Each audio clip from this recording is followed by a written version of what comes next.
Welcome to AI Unraveled, your daily briefing on how technology is changing the way we live, work, and connect. It is Monday, April 6th, 2026. I'm your host, Etienne Numen. Before we dive in, a quick reminder, if you haven't done so yet, make sure to subscribe to AI Unraveled directly on Apple Podcasts so you can enjoy this daily human interest briefing and all our deep dives completely ads-free. Today's episode is brought to you by Area and Jamga Mind. When corporate networks like LinkedIn are allegedly running hidden code to scan your personal browser extensions, your digital privacy is under attack. Area provides the zero-trust sandboxing to ensure your personal data stays safe from third-party tracking and surveillance. And when society begins to suffer from cognitive surrender, you need independent verification to know what is real. Jamga Mind delivers the human-verified, technical-grade analysis you need to reclaim your critical thinking. Visit jamgamind.com. Today we are talking about the erosion of human agency. From outsourcing our brains to chatbots, to corporate spyware reading our politics, the line between us and the machine is vanishing. Let's unravel what it means for you. Usually when you get behind the wheel of a car, there's this implicit understanding of control. Right. You turn the wheel left, you go left. Exactly. You hit the brakes, the car stops. It's just physics. And I think there is a deep psychological comfort in that cause and effect. Yeah, you are the sole agent of your destination. You own the journey. Yeah. And, well, you own the mistakes if you make a wrong turn. But imagine you flip on an advanced autopilot, and at first, it's magic, right? It keeps you perfectly centered, matches the speed of the car ahead. You completely relax. Until it starts making weird choices. Right. It signals for an exit you didn't want, or, merges aggressively toward oncoming traffic, or steers you slightly toward a ditch. And the craziest part about this scenario, you don't even grab the wheel. You just sit there. You just sit there, hands in your lap, watching the ditch get closer, thinking, well, the machine has 1 billion data points. It probably knows better than I do. I mean, it sounds totally absurd when you frame it in the physical world. No one would just let themselves be driven into a ditch. But digitally, psychologically, that is precisely what is happening to us right now on a mass scale. Welcome to today's deep dive. We are looking at an absolute mountain of sources today. We've got the latest tech news drops from April 6th, 2026, an explosive op-ed tearing down a so-called billion-dollar startup, and several brand new peer-reviewed academic studies. It's a lot to get through. It is, but our mission today is to take all of this, all the noise, the press releases, the hype, and analyze it strictly through the lens of you, the individual worker and digital citizen. And when you lay all these sources out on the table, a very clear, very unsettling theme connects them all. I've been calling it the erosion of agency. Erosion of agency, I like that. Yeah, because for the last few years, the dominant narrative was economic, like technology is coming for our jobs. But looking at the actual data from these studies, it's clear that technology is coming for something much deeper. It is coming for your privacy, your critical thinking, and, your ability to trust your own mind. Let's get right into the mechanisms of that, because it's a massive claim. I was reading through this new study out of the University of Pennsylvania, and it completely shifted how I view my own daily habits. The scale of that study was huge. Massive. They looked at nearly 1,400 participants across 9,500 trials, and they found that people accepted completely unsound, flawed AI reasoning more than 73% of the time. Wow. Yeah, 73%. Let that sink in. They only bothered to overrule the AI models 20% of the time. What we really need to look at here is why they accepted the wrong answers. The researchers have formally named this phenomenon cognitive surrender. Cognitive surrender. Right. It's not that these people were being cleverly tricked by a super intelligent machine. It's that they were actively overriding their own intuition. The study noted this happens most frequently among users with what they call a lower need for cognition. Wait, which basically means what? People who just don't like thinking hard? Essentially, yes. If you don't inherently enjoy the friction of thinking through a complex problem, the frustration of hitting a dead end and having to reevaluate, you are highly susceptible to just outsourcing the conclusion to a chatbot. It makes me think of what happened to our brains when we all got smartphones with maps. We used to have internal compasses, we remembered street names, now we have GPS brain. Exactly. If you put your arm in a cast for 6 months, the muscle atrophies. It literally shrinks. It sounds like we are putting our critical reasoning into a digital cast. That is a perfect way to visualize it. And we actually have the neurological proof that the muscle is shrinking. Let's look at the corroborating data from the MIT Media Lab study that just dropped. The SAT one. Yes. They asked test subjects to write SAT questions. One group used Google, one used nothing, and one used ChatGPT. And the ChatGPT users consistently underperformed. See, that part initially confused me. How does using the most advanced supercomputer in the world make you score lower on a standardized test? Because of how the brain processes language and logic. Mm-hmm. When you write an SAT question from scratch, your brain is actively building syntactic structures, weighing vocabulary, and anticipating how someone else will read it. You're doing the heavy lifting. Exactly. When you just prompt ChatGPT to do it, your brain doesn't gauge those linguistic pathways. You become an auditor rather than a creator. The studies show that users underperform not just behaviorally, but at neural and linguistic levels. They simply stop doing the work. So the mental muscle is genuinely atrophying. And if we're treating our brains like a muscle in a cast, eventually we can't lift the weight ourselves. We need a spotter. When humans stop thinking for themselves and blindly accept flawed algorithms, independent verification is your only defense. Jamgamine provides human-verified, technical-grade analysis for the individual navigating these shifts. Visit djamgamine.com. It's a defense we desperately need, too, because this cognitive degradation isn't just an academic theory. The people building the models are actually sounding the alarm. Right. Dario Amodei. Yeah, the CEO of Anthropic. He explicitly warned in a recent interview that deploying AI incorrectly could quite literally make people stupider if they choose to forego learning. Furthermore, another MIT study modeled what they call delusional spiraling in chatbots. Well, something a sycophancy, right? Exactly. The AI is designed to be helpful and agreeable. So if you feed it a biased or a slightly incorrect premise, it doesn't correct you. It just tells you what you want to hear. Right, it agrees with you, and then generates evidence to support your flawed premise. It mirrors your own biases back to you, reinforcing bad ideas in this endless delusional loop. So our internal logic is breaking down, but what terrifies me is that our external senses are simultaneously under attack.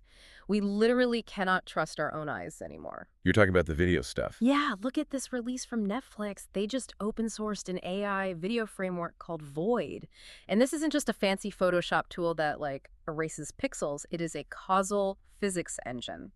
The mechanism behind Void is mind-bending.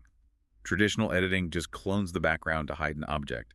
Void actually understands physical relationships and gravity. Right. The example in the source material was wild. If you have a video of a person holding a helium balloon by string, and you use Void to erase the person, the AI doesn't just leave a floating string. No, it understands the physics. Exactly. It recalculates the scene and automatically animates the balloon floating up and away because the physical anchor holding it down has been removed. It rewrites reality based on the laws of physics.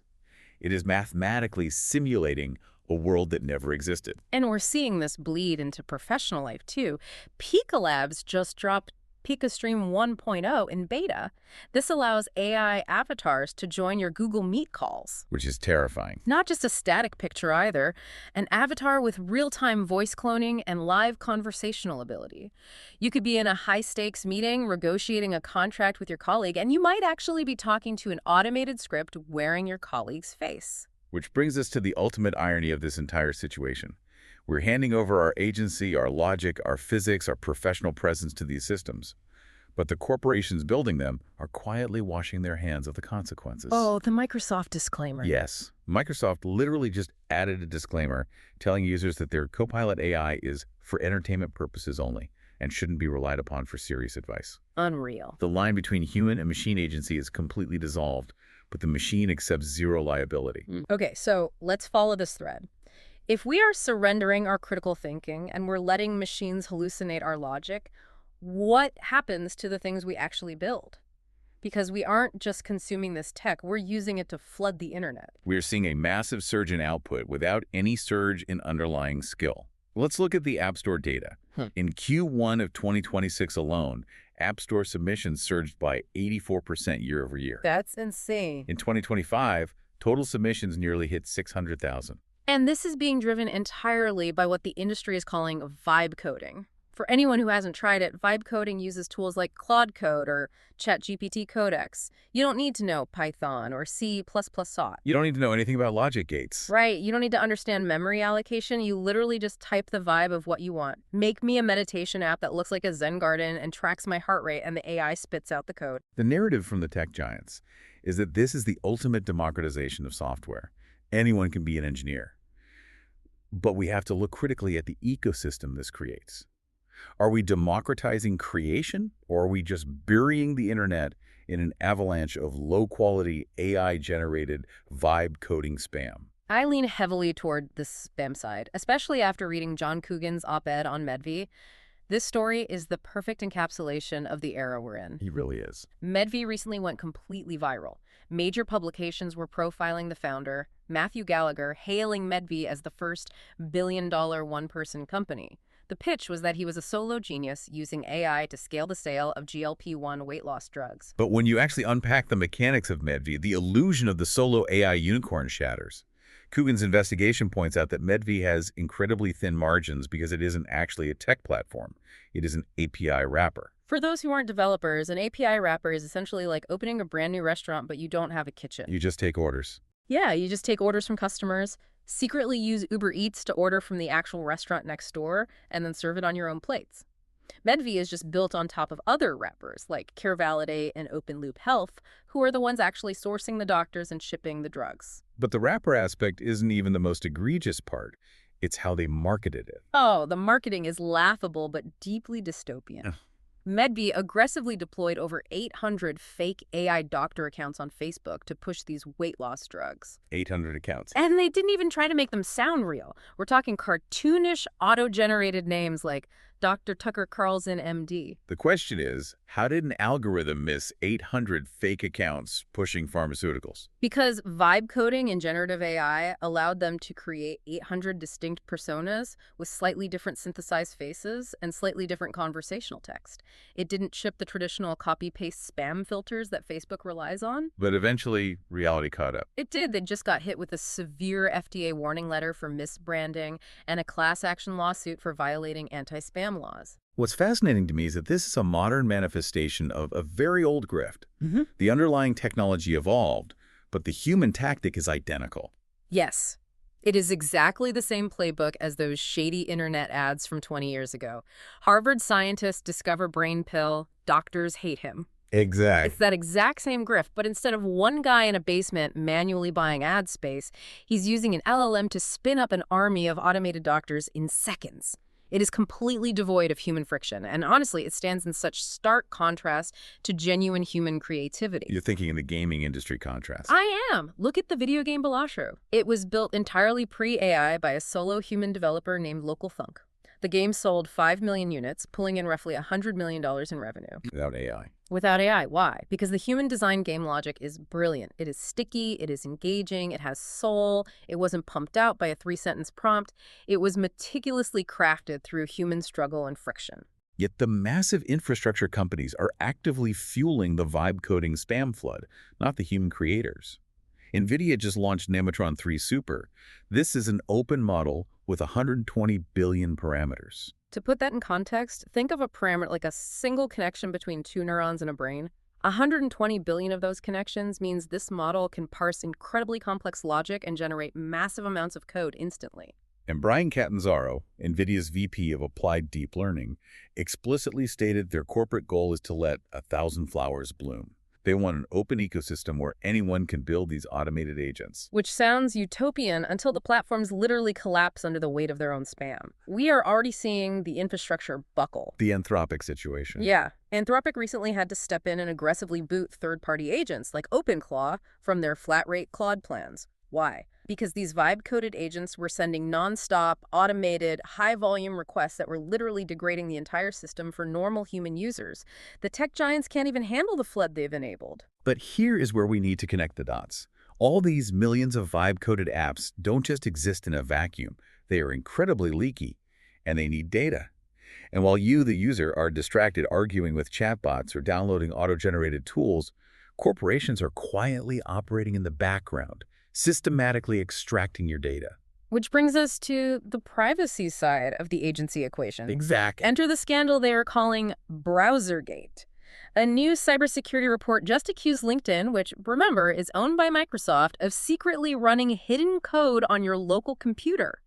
The report claims LinkedIn scripts are scanning your machine for over 6,000 specific browser extensions. Now, we need to be very clear and impartial here about what is being claimed. LinkedIn vehemently denies doing anything nefarious. Right. They state they are only checking for these extensions to stop scammers, bots, and unauthorized data scrapers. They also pointed out that the author of this report had previously broken their platform rules. We are not here to judge the pending litigation. Absolutely. We're just looking at the technical capability being reported. But as an individual, you have to ask yourself, what does it mean for your career if a platform that holds your entire professional identity has the capability to run what amounts to corporate spyware? The implications are huge. The report alleges that by cataloging your extensions, they can infer if you are using competitor software like Lucia or Apollo, but even worse, they could potentially infer your religious beliefs, your political affiliations, or whether you are quietly using a job hunting extension because you're unhappy at work. The power dynamic is entirely asymmetrical. And as platforms like LinkedIn are accused of scanning your personal extensions to build psychological profiles, privacy is the new currency. AIR ensures your personal AI tools operate in a secure sandbox, stopping unauthorized data scraping. And securing your own sandbox is critical because your data is not safe anywhere right now, not even with the AI companies themselves. Mercer, which is a $10 billion AI training startup, just suffered a massive data breach. I saw that. Yeah, hackers managed to pull up to 4 terabytes of data. Do we know how they got in? They didn't even attack Mercer directly. They attacked an open source library called LeetLM that Mercer was using. It's a supply chain vulnerability. If the foundation is leaky, the whole house falls. If we step back and look at the broader implications, it is clear that global powers, both massive corporations and national governments, are fighting tooth and nail to control your digital environment. Look at the geopolitical moves happening this week. China's internet regulator just forced Apple to completely remove Jack Dorsey's messaging app, BitChat, from the App Store. And the mechanism behind BitChat is exactly why it was targeted. BitChat is a decentralized messaging app. It doesn't rely on central servers. It uses Bluetooth and mesh networks. For those who don't know, explain how a mesh network functions in this context. Yeah, so instead of your phone talking to a central cell tower that a government can easily monitor or just turn off, a mesh network makes every individual phone a mini tower. It passes encrypted messages from phone to phone to phone, kind of like students secretly passing a folded note under their desks until it reaches its destination. You don't even need active internet connectivity. Which makes it an architecture fundamentally designed for human agency. It evades state connectivity blackouts and allows for unmonitored social mobilization. And that is exactly why state authority immediately squashed it. Meanwhile, here in the West, we are seeing a different kind of enclosure. Right. OpenAI just rolled out ChatGPT integration directly into Apple CarPlay. So the AI is now baked into the physical vehicle you drive. It is in your phone. It is monitoring your browser. It is in your car. The physical and digital enclosure of the individual is nearly complete. Which raises the most critical question of this entire deep dive. With our cognition eroding, our creative spaces flooded with spam, and our privacy being stripped away, who are the leaders steering this ship? What are their motives? Before we look at the people pulling the strings at the very top, look, the AI landscape is moving too fast. Etienne has done the heavy lifting for the AI Unraveled community. Head over to djamgamemind.com/toolkit for the AI Executive Toolkit. It's a hand-picked, forensic, vetted implementation stack featuring tools like Chatbase, 11 Labs, and AI Array, complete with exclusive listener perks. So let's examine the leadership shaping this new reality. Sam Altman, the CEO of OpenAI, just released a sweeping 13-page policy blueprint. 13 pages. He outlines his vision for how society should function in the coming AI age, and it is incredibly ambitious. He proposes an AI tax levied on automated labor, which would be used to fund Social Security. He suggests creating a public wealth fund to give everyday citizens a financial stake in AI's growth. Oh, okay. He is even pushing for a mandatory 4-day work week with no pay cuts, arguing this will save the working class from burnout as AI takes over tasks. Okay, I have to jump in here. On paper, if you just read the headlines, that sounds like a technological utopia. But let's do the math and look at the context. I'd argue this is a textbook case of the illusion of altruism. How so? It feels like a massive PR smokescreen. Because while Altman is publishing utopian manifestos about 4-day work weeks, the New Yorker just published the results of an exhaustive 18-month investigation into his back-end political dealings. And again, we are simply reporting the findings of this journalistic investigation without taking a political stance. But the New Yorker's report is damning. They claim that while Altman is publicly calling for government regulation of AI, he has been quietly lobbying lawmakers against those very same regulations behind closed doors. Exactly. The report details him aggressively pursuing billions in compute funding from Gulf autocracies. It also exposes how he actively tried to suppress a post-firing internal investigation by the OpenAI board, an investigation that, conveniently, ultimately produced no written report. The disconnect between the utopian PR and the internal corporate reality is staggering. Look at OpenAI's actual financial disclosures. The numbers are brutal. CFO Sarah Fryer just directly contradicted Altman's public timeline, telling her colleagues that OpenAI is absolutely not ready for a 2026 IPO. And the reason why is deeply concerning. Internal projections show the company is going to burn through more than $200 billion before they ever reach positive cash flow. $200 billion. How do you promise a public wealth fund when your own company is projecting a $14 billion loss in 2026 alone against only $2 billion in revenue? We can't. The compute costs, the massive data center energy requirements, it requires a scale of capital we've rarely seen in human history. And that immense financial pressure is fracturing the leadership team. Fujisamo is out on medical leave. COO Brad Lightcap has been quietly shifted away from core operations into special projects, and CMO Kate Rauch is stepping down entirely. It's a corporate pressure cooker. And yet, the money flowing to the executives is completely detached from the reality of the everyday worker they claim they want to save. Meta's salary data just leaked this week. They are paying their AI vice presidents $650,000 in base salary alone before stock options. Unbelievable. Anthropic just acquired a tiny startup called Coefficient Bio for $400 million simply to fold their small team into Anthropic's drug discovery group. We are witnessing the construction of what I would call post-human infrastructure on a global scale. The numbers are so large they abstract away the human element. While we're down here worrying about LinkedIn scanning our browser extensions, global powers are building sci-fi realities. The UK is officially deploying Dragonfire lasers on Royal Navy destroyers by 2027. And explain the economics of that weapon because it perfectly illustrates the scale we're talking about. The Dragonfire is a directed energy weapon that can shoot down a drone traveling 400 miles per hour. And it costs just $13 per shot to fire. $13. It completely breaks the traditional economics of warfare. Meanwhile, Japan is moving forward with plans to build a literal solar ring around the moon to beam endless clean energy back to Earth. It feels like we are living in a science fiction novel, but it's just Tuesday. The sheer scale of the infrastructure being built above our heads is incomprehensible. And that brings us right back down to Earth, to the individual. Because while the billionaires are building lunar solar rings and $13 lasers, the everyday citizen is left on the ground, grappling with a deeply compromised digital life. You are left dealing with eroded privacy, an internet flooded with fake AI doctors, and a system that actively encourages you to stop thinking critically. So where does that leave you, the listener, navigating all of this?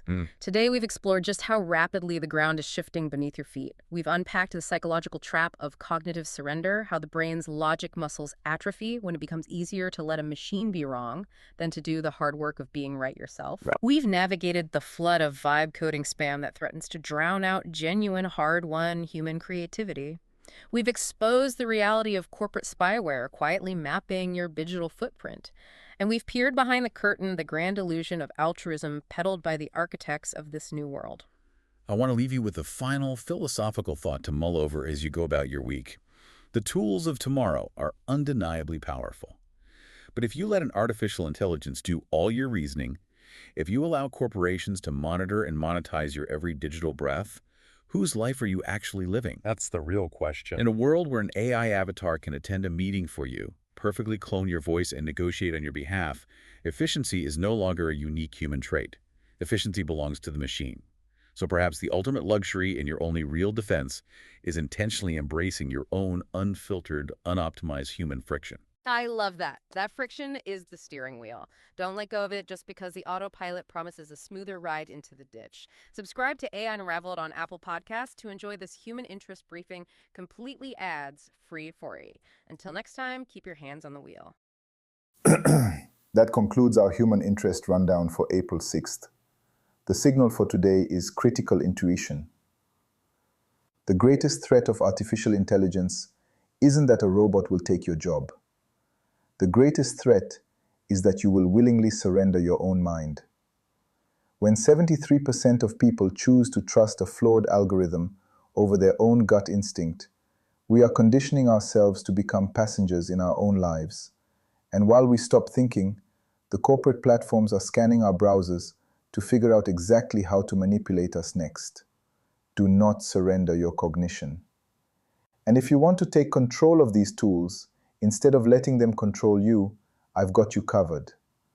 Look, the AI landscape moves faster than a hallucinating LLM on a double espresso, which is why I've done the heavy lifting for you.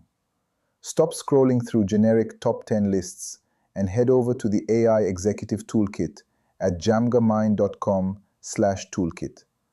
I've handpicked and forensic vetted every tool on this list, from Chatbase and 11 Labs to Area and Google Workspace, to ensure they meet the rigorous standards of a professional and the high-stakes needs of the AI Unraveled community.